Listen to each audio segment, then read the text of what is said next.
According to the dictionary, to doubt is to be uncertain, to hesitate in believing, to question or be skeptical. Two truths that we will repeat probably and over again in the next three messages are this. Number one, doubt is not the opposite of faith. Unbelief is the opposite of faith.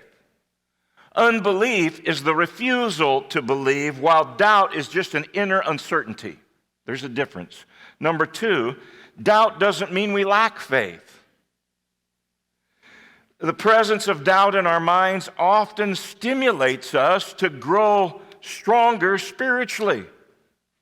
God's big enough to handle our questions and handle our doubts, even when they are about Him or questions of Him.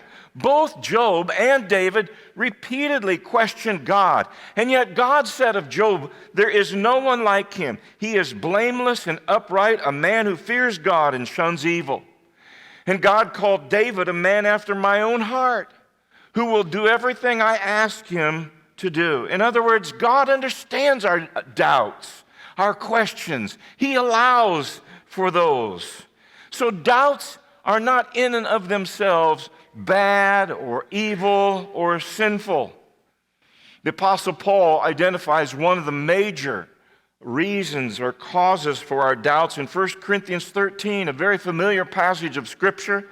For now we see only a reflection of life, as though we're looking in a mirror. Currently, Paul is saying we only know in part. As long as we don't see things clearly, as long as we don't have all of the facts, we're going to have questions. We're going to have doubts. But Paul goes on to say there in verse 12 of 1 Corinthians 13, someday, he says, we're going to see face to face.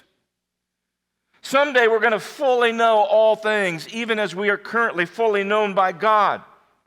It's not until we get to heaven, when we see things clearly, when we know things fully, that we'll no longer have to worry about doubts. So why do we doubt sometimes? What causes that? Man, there's a lot of reasons. I'm not going to be able to cover them all. Sometimes our doubts are from our own damaged self-worth,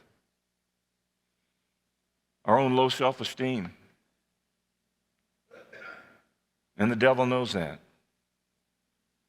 Sometimes our doubts are caused by our fears, whether they are founded or unfounded fears.